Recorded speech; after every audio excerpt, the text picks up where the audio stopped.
Hey everybody, this is Mark Lambert. It's October 15th, Monday. It's approximately about 11:30 in the morning right now, and I haven't produced a video in quite some time, so I figured I'd bring this one up today. Just because the fact is, I've kind of showed a few people things recently on how to properly plot Gann angles, and I'm going to make this basically stick to just Gann angles. Many softwares do not plot Gann angles correctly. MetaTrader, so on, which is basically rubbish as far as their Gann angle setups and so on.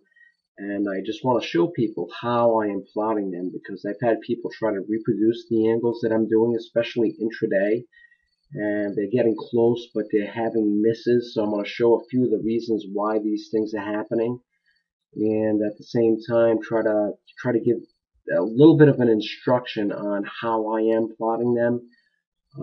That way you'll get the exact same hits that I am doing. And you'll see it's really quite simple. It's just you have to think a little bit outside of the box when you're doing this. And you'll see that the angles work very, very well. Start off with some nomenclature first. When you're looking at an angle, say we're doing a 1 by 1 angle. A lot of people would call that a 45-degree angle. Yes, a 45-degree angle would be exactly a 1 by 1 angle if you're using a scaled chart that is exactly 1 point per one time period. It will produce a 45-degree angle, but the fact is most softwares do not plot angles in that way. They basically plot it through a screen angle. So if you throw a 45-degree angle based on your screen, it's probably not going to be a 1 by 1 angle. So I'm going to show you how to get around that because basically the angles are mathematically plotted. And I'm going to show a couple nuances of where things do happen, which kind of throw off the angles and so on. And you'll see exactly what I'm doing, and you'll see it's really quite simple. And if you just keep replicating it, you will be fine as far as using the angles properly. I'm going to bring up a couple things. One, when you're looking at angles, if you're using either the cash indexes or the futures, it really doesn't matter. If you're using yearly charts, monthly charts, weekly charts, daily charts, these instructions work exactly the same. What you have to do when you go down to intraday, if you want to find out exactly where you're going, I'm going to show you some of the nuances where some of the mistakes are being made. And while I'm actually watching this, because I'm long basically right now from 1422.75, seeing if we're going to go into a little bit of resistance here. But anyhow, let me pause this so I can manage this trade, and I will get back to you guys in 2 seconds. Okay, now that I've taken care of business, basically took a little bit of profit off of this last trade that I have. I still have one ongoing trade. One contract still left right now, so I just brought the stop loss up. So if you hear something go beep in the middle of the trade, you'll know what it was. Anyway, if you're doing a Gann angle, you got to look at it in the sense that you're doing, you know, something. We're just going to stick to one of them right now. Let's do a 4 by 1 Gann angle, and I'm going to show you the mistake first, so that way in the future. Now this is the mistake only applies to intraday. If you take a look, basically we're working on the ESs and many of the other also many of the other futures also, but I may basically stick to the ESs. We're basically working off a 24-hour day period. I'm going to slide over a chart right now so that way you can take a look at it and you'll see how I basically did this. This is the S&P cash index, and it doesn't matter. You can do the exact same thing also off of the ESs. Like I said, as long as you're staying on daily charts and above, the plotting will be exactly the same. So this angle right now is a 1 by 4 day angle. I'm going to change my label on here right now too.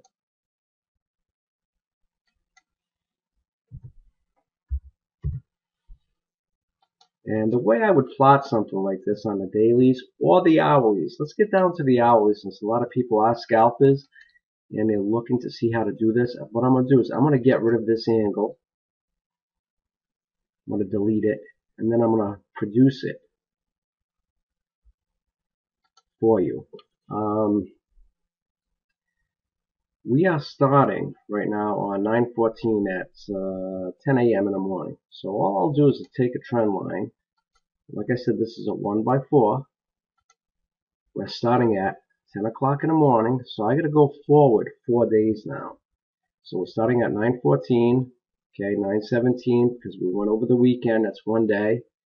18, 19, that's 3 days. Now we're on the 4th day. So 9/20, I'm looking for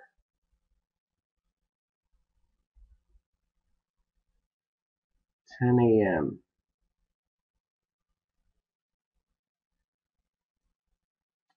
All right, let go of that trend line right there. So basically, it just covered 4 days.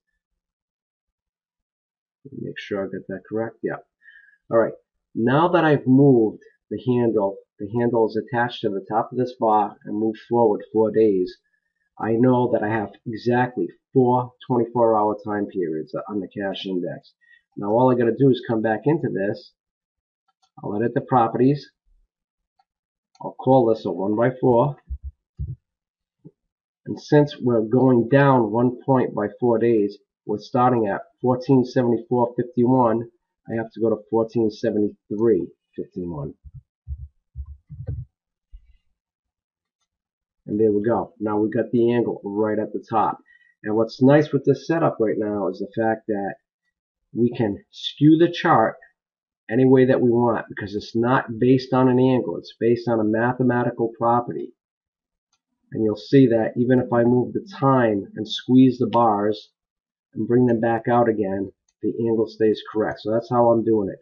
Now the biggest thing is when we're dealing with something like the ESs. Let me bring this back up again. I'm going to move this chart back over to my other screen so I can keep an eye on it. As far as the ESs go, right now what I've plotted here is a 4x1 angle. That's 4 points down by 1 day. And if you're going to be using something with a Monday through Friday, it's very, very simple. I can plot this angle off of any bar I want. Let's take this peak, for example. This is starting on the 10:30 p.m. bar. So all I got to do is click on it, move that second handle to 10:30 p.m. on the following day, so we know we've moved 1 day. There we go, 10:30 p.m. So I know we're moving from 10:30 p.m. to 10:30 p.m. And if I want to do a 4x1, it's very simple. I'll just come in, edit the properties, and sometimes you'll see the timing looks a little funky over here, but as long as these two match up, it's okay. This is just a nuance dealing with the Thinkorswim platform. So we clicked from 1454.50. So what do we need next? We need 1450.50 to make that a 4x1.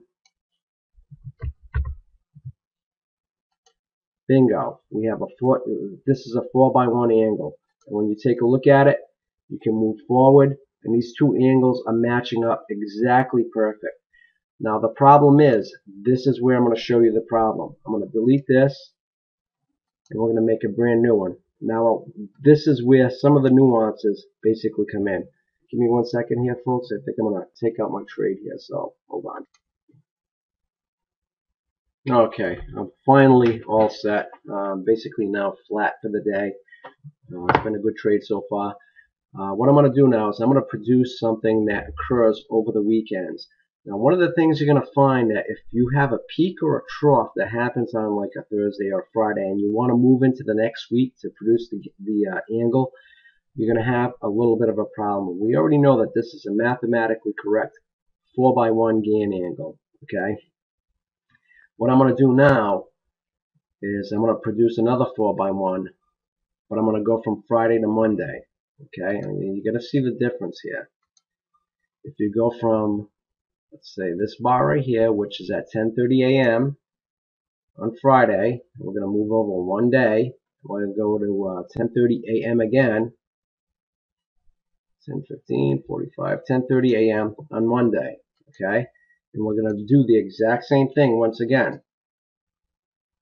We're going to edit the properties. We started at 1466, so we're going to go to 1462 to make that a Gann angle 4x1.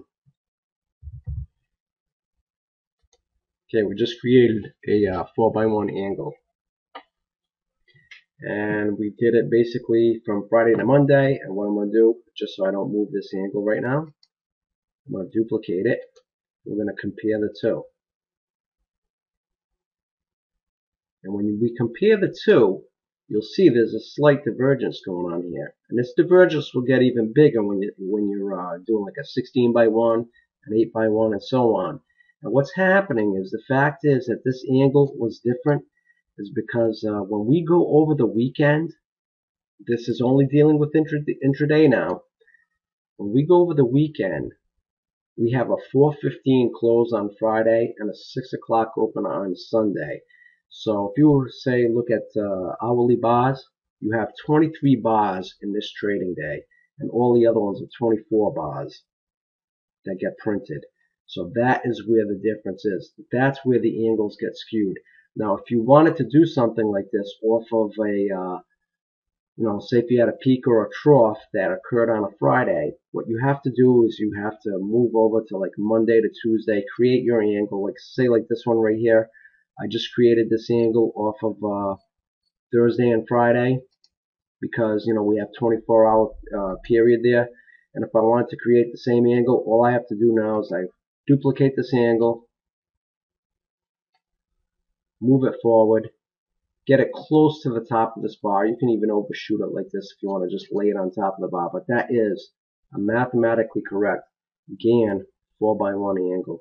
And all the other angles work exactly the same. And when you're working intraday, you can see that these angles do work. And that's pretty much how I do it.